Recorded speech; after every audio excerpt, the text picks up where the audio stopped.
Hello and welcome to SPMIS Academy. Today we will analyze important newspaper articles of 17th October 2020. Please note you can download the PDF version of today's newspaper analysis by clicking the link given in the comment section. You can download the PDF version of September 2020 magazine from our website spmisacademy.com.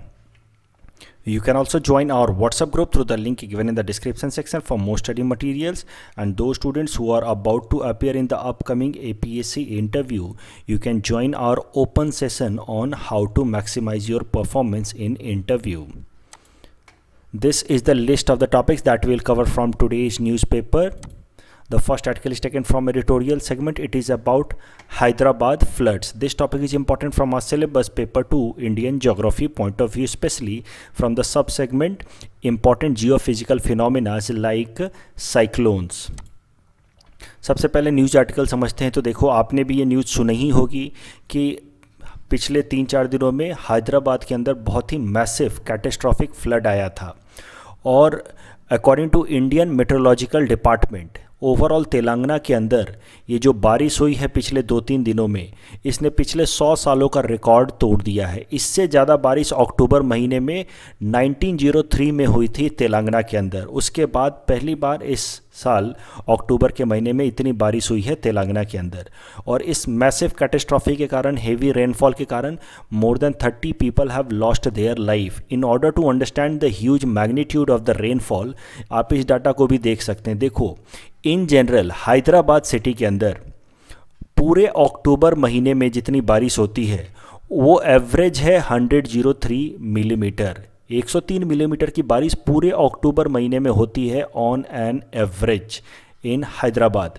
लेकिन इस particular day 13 अक्टूबर को एक दिन में ही पूरे महीने का जो एवरेज है उससे ज़्यादा बारिश हो गई। एक दिन के अंदर 190 मिलीमीटर रेनफॉल हो गई एक दिन के अंदर। इसी कारण से ह्यूज कैटेस्ट्रॉफी आई, कई सारे लोग मारे गए। It caused huge damage to life and property. और ये जो फ्लड आया ना, that was mainly because of over flooding of water of Hussain Sagar lake and Musi river. आपको इस बात को ध्यान रखना, चूँकि मूसी रिवर इस साल न्यूज़ में आ गया because of this Hyderabad flood. तो आपसे हो सकता है सीधा सीधा प्रीलिम्स में पूछ लिया जाए कि Hyderabad city is located on the bank of which river. Answer is Musi river. And if you see this Musi river, you will see that this Musi river is left hand tributary of Krishna river. यहाँ देखिए, it is left hand tributary of Krishna river. अब जरा समझते हैं reason behind the flood. ऐसा आखिर catastrophic flood आया क्यों? तो देखो, सबसे पहले एक लो प्रेशर जोन क्रिएट हुआ इन बे ऑफ बंगाल। समवेयर ऑन 11 अक्टूबर ये लो प्रेशर जोन यहाँ बे ऑफ बंगाल में क्रिएट हुआ, और वो फिर लो प्रेशर जोन धीरे धीरे इंडियन कोस्ट की तरफ मूव करने लगा।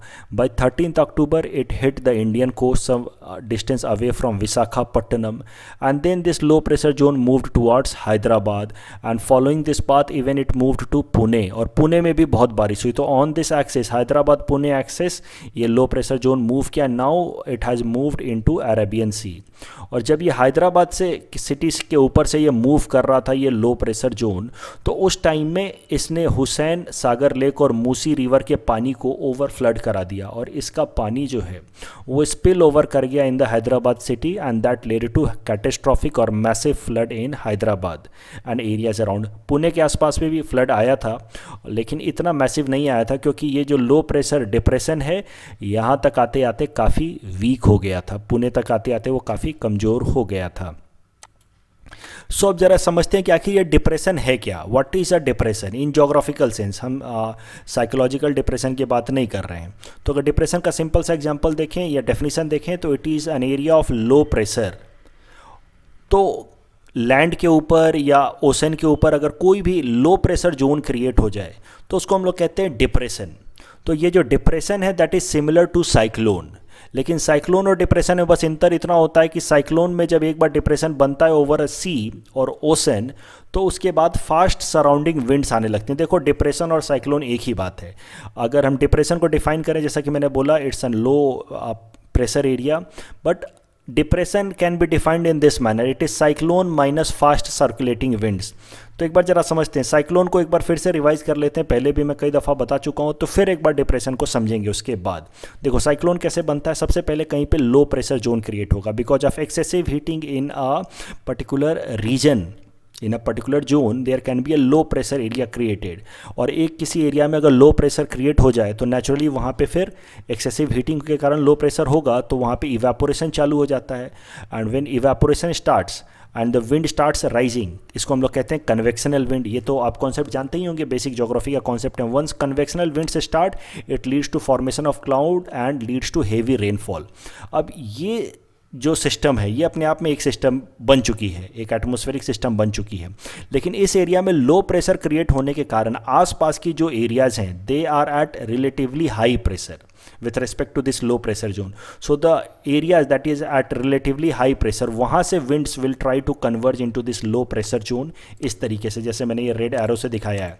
और ये जो winds हैं they will try to converge into this low pressure zone, at the same time it will deflect a little bit because of Coriolis force। तो होता क्या है, दो सिस्टम बन गए टोटल, एक बीच में लो प्रेशर जोन जहाँ पे कन्वेक्शनल विंड्स राइज कर रही हैं और इंटेंस रेनफॉल हो रहा है जिसको हम लोग कन्वेक्शनल रेनफॉल बोलते हैं, और आसपास के एरिया में सराउंडिंग एरियाज में फास्ट सर्कुलेटिंग विंड्स हो गई हैं। ये fast circulating winds because of convergence of winds from high pressure zone, relatively high pressure zone in the surrounding area and that too getting deflected because of Coriolis force. तो ये fast circulating wind. अब देखो होता क्या है कि अगर cyclone, ये दो सिस्टम से बना है, ये लो प्रेशर जोन प्लस ये फास्ट सर्कुलेटिंग विंड्स, लेकिन एक डिप्रेशन में बस ये बीच का लो प्रेशर जोन होगा, but this fast circulating winds are not associated with depression.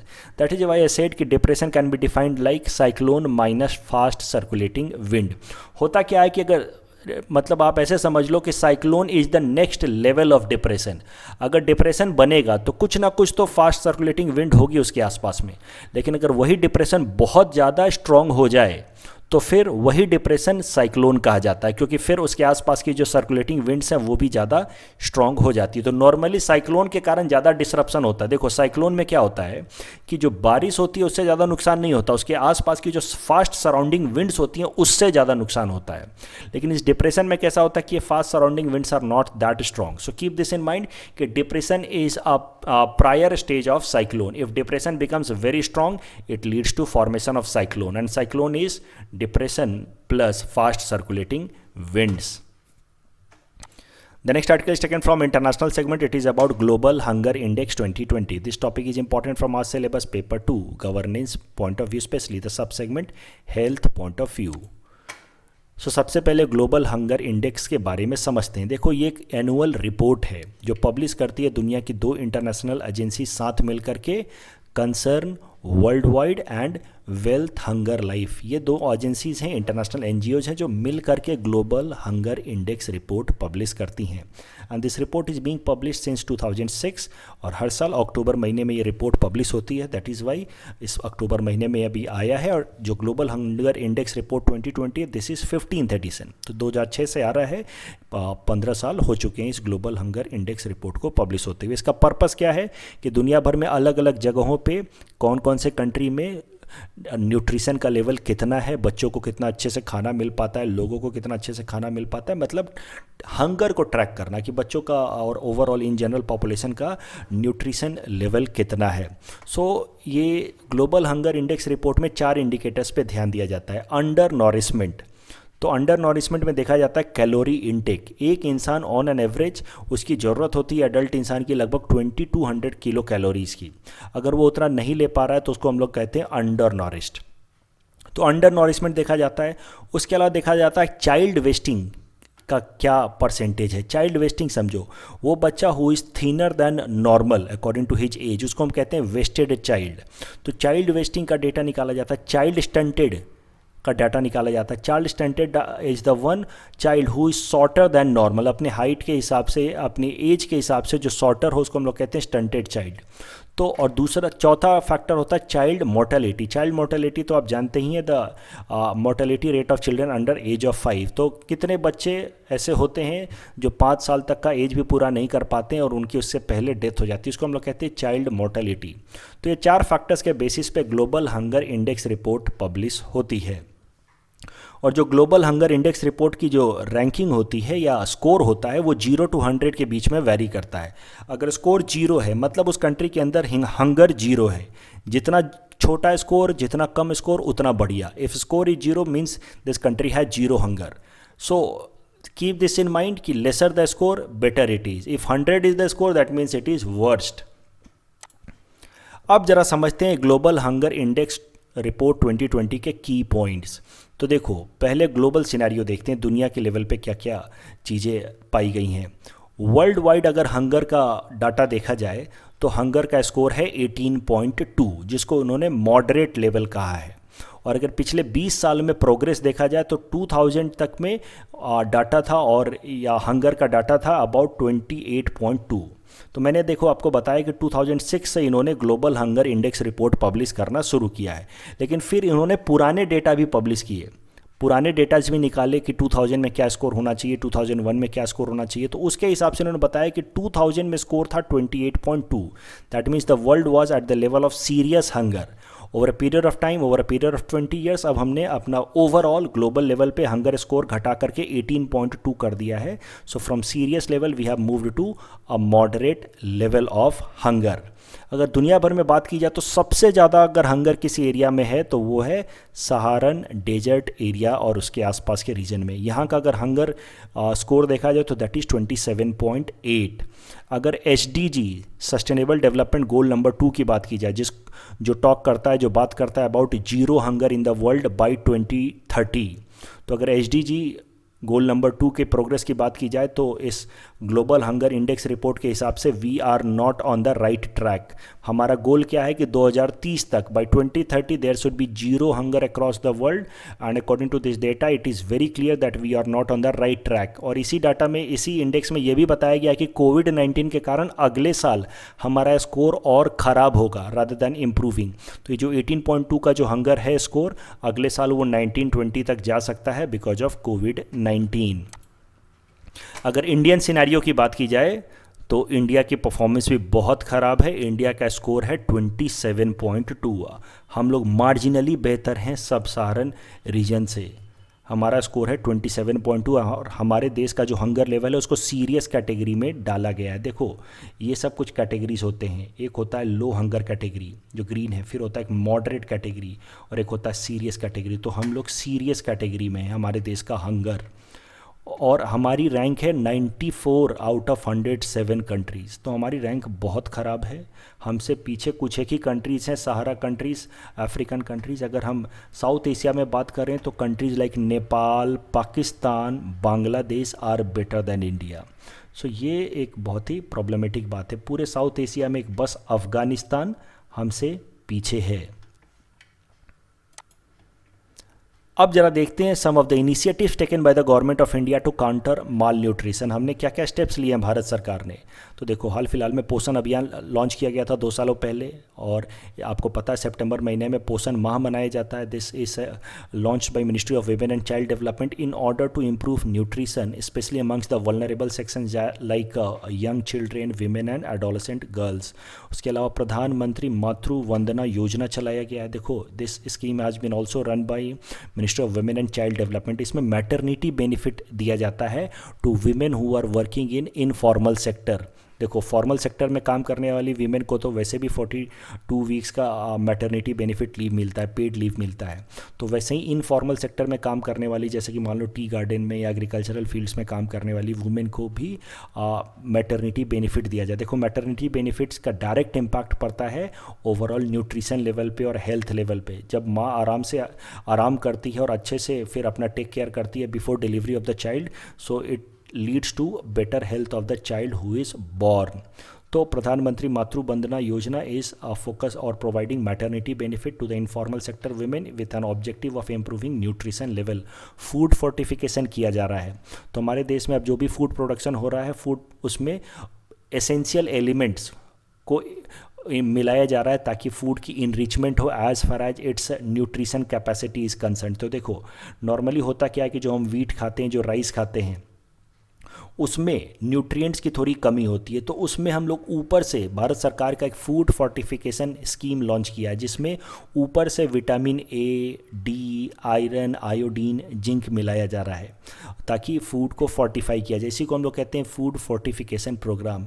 When essential elements, essential minerals are added to the basic ingredients और basic food that we consume on day to day basis. Normally होता क्या है कि हम लोग चावल खा लेते हैं, आलू खा लेते हैं जिसमें कार्बोहाइड्रेट ज़्यादा होता है और ये एसेंशियल एलिमेंट्स मिनरल्स कम होते हैं। तो इससे प्रॉब्लम होती है हिडन हंगर की। ऊपर से तो देख के लगता है कि पेट भर गया या ये इंसान स्वस्थ है, लेकिन अंदर से because of deficiency of essential minerals that person is suffering the problem of mall nutrition. इसी को हम लोग कहते हैं the problem of hidden hunger.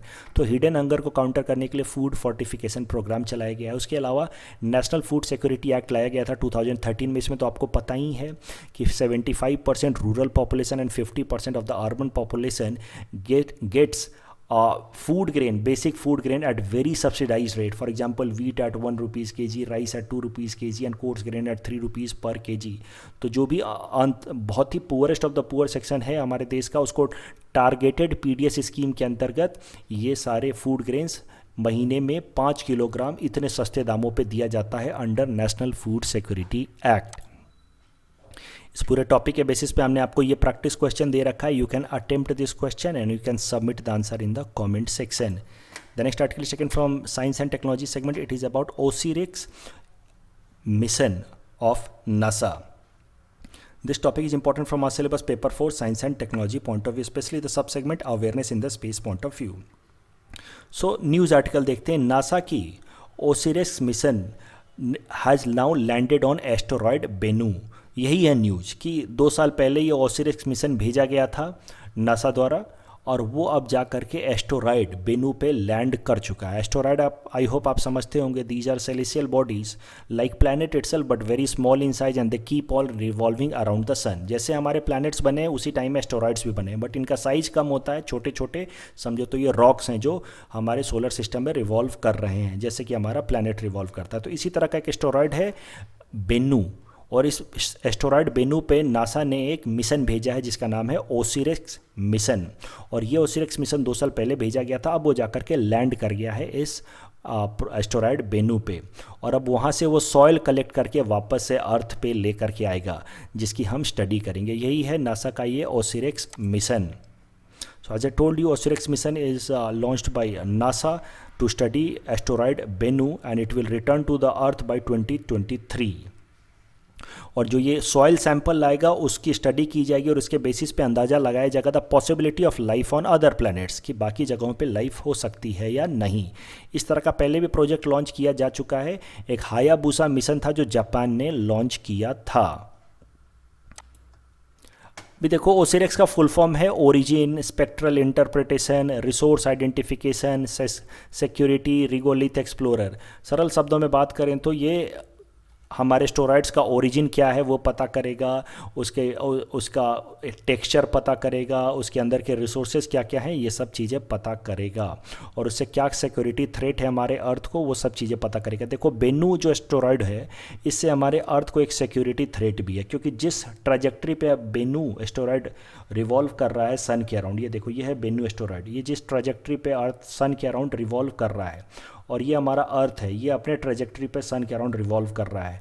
तो साइंटिस्ट्स का ऐसा मानना है कि over a period of time ऐसा वक्त भी आ सकता है जब ये बेनू हमारे अर्थ से टकरा जाएगा। अब देखो ये ग्रीन वाला जो साइकिल है ये बेनू का सर्कल है, ये बेनू का रिवॉल्यूशन पाथ है और ये ब्लू वाला अर्थ का रिवॉल्यूशन पाथ है और ये दोनों पाथ एक दूसरे को इंटरसेक्ट करते हैं। तो एक ऐसा भी टाइम आ सकता है according to space explorers, space scientist, कि जब हमारा अर्थ इस बेनू से टकरा जाए। That will be a catastrophic event for entire earth. The next article is taken from environment segment. It is about Asan Conservation Reserve of Uttarakhand. This topic is important from our syllabus paper 4 environment point of view. सबसे पहले इस article को समझने से पहले थोड़ा wetland के बारे में समझ लेते हैं। पहले भी हम वेटलैंड को देख चुके हैं, बट एक बार उसको रिवाइज कर लेते हैं। देखो, wetland is a place where the land is covered by shallow water और वेट बाय अ वाटर। देखो, नॉर्मली मैं दूसरे तरीके से डिफाइन करता हूँ। Wetland is a transitional region between a water body and land body. जैसे मान लो जंगल है, उसके बगल में कोई पॉन्ड है, तो जंगल और पॉन्ड के बीच का जो कुछ एरिया होता है, जिसको ट्रांजिशनल एरिया कहते हैं, बफर एरिया कहते हैं, जो थोड़ा दलदल होता है, मार्सी होता है, उसको हम कहते हैं वेटलैंड। जो ना पूरी तरह से लैंड है, ना ही पूरी तरह से वाटर है।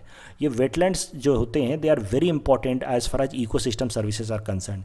उन वेटलैंड्स को हम कहते हैं किडनीज ऑफ द अर्थ। जैसे हमारी किडनियाँ क्या करती हैं, हमारे बॉडी के अंदर वाटर को प्यूरिफाई करती हैं और उससे जो नॉन एसेंशियल एलिमेंट्स हैं या टॉक्सिक एलिमेंट्स हैं उसको रिप्लेस करती हैं। वैसे ही ये वेटलैंड जो है वो स्पंज की तरह काम करते हैं, थोड़े मार्सी होते हैं। तो अर्थ के ऊपर की जो पानी होता है, रेनफॉल या बाकी सारे पानी, उसको वो फिल्टर करके नीचे हमारे वो रिजर्वायर्स में, एक्वाफर्स में वो सेंड कर देते हैं। जबकि ऊपर जो भी वेस्ट मटेरियल है, प्लास्टिक, जो भी डंप मटेरियल है, उन सबको वो सेग्रीगेट कर देता है। तो इस तरीके से wetlands are considered to be kidneys of the अर्थ।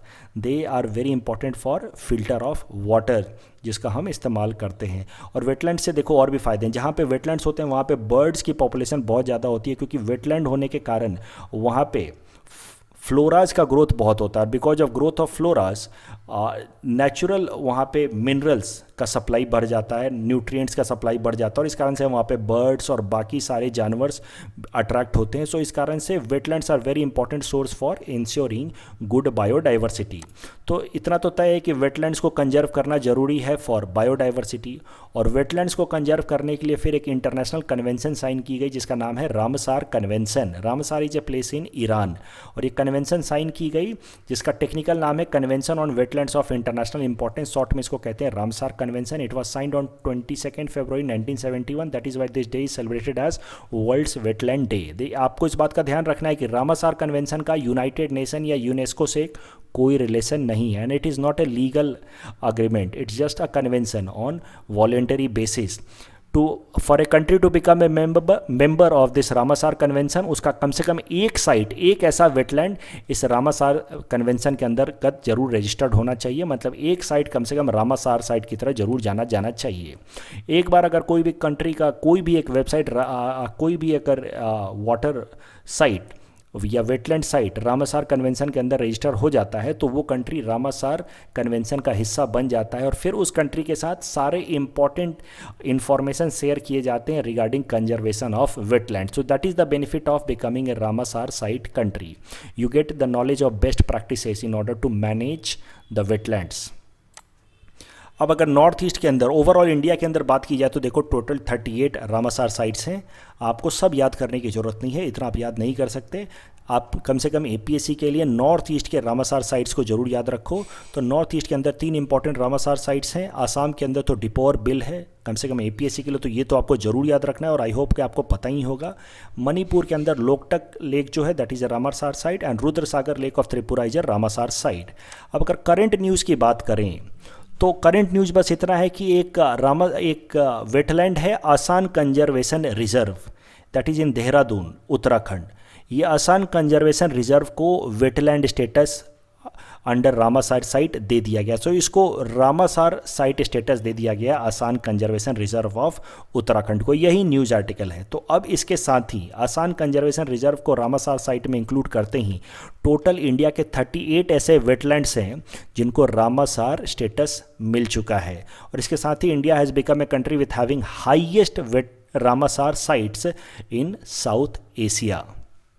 हमारे देश के अब टोटल 38 वेटलैंड्स हैं जो रामसार साइट्स के अंदर रजिस्टर्ड हैं। The recent one is Assam conservation reserve of Uttarakhand, और इसके साथ ही उत्तराखंड का ये पहला ऐसा कंजर्वेशन वेटलैंड साइट बन चुका है जिसको रामसार स्टेटस मिला। It is first wetland from Uttarakhand to get Ramsar tag. इस पूरे टॉपिक के बेसिस पे हमने आपको ये प्रैक्टिस क्वेश्चन दे रखा है। You can attempt this question and you can submit the answer in the comment section. इस क्वेश्चन को अटेम्प्ट करने के लिए यहाँ पे हमने आपको हिंट्स भी दे रखा है। You can take help of this hints. In our segment, most probable PT topics for upcoming APSC, today we'll cover topic number 112 to 114. Topic number 112 is about important places of Assam. Guwahati is the biggest city of Assam with municipal corporation, while Silchar, Dibrugarh, Nagaon have municipal board. Area-wise, Karbi Anglong is the largest district, while South Salmara, Mankasar is the smallest district. Nagaon has largest population, while Majuli has lowest population. Please attempt this question that is based on topic number 112. Topic number 113 is about Dvijing festival. It is an important festival of Bodoland Territorial Area District. It is celebrated on the bank of Ai River. Please attempt this question that is based on topic number 113. Topic number 114 is about Mission 1000. It is a skill development program with an objective of training 3 lakh youths of Assam in next 5 years. Please attempt this question based on topic number 114. This is the answer of question number 109 to 111 that we had given in yesterday's newspaper analysis. Today's question can be attempted by students and you can submit the answer in the comment section. We will be sharing answer of these questions in tomorrow's newspaper analysis. कल जो हमने practice question दिया था उसका एक बार answer देख लेते हैं. First question was regarding TRP. So anyone who watches television for more than a minute is considered to be viewer or TRP calculation. Absolutely right. But second statement was Broadcast Audience Research Council is a statutory body. This statement is wrong. So the correct answer will be option A. Second question was regarding these pipelines. Both pipelines are correctly matched, so the correct answer will be option C. That's all from our side for today. Thanks for watching.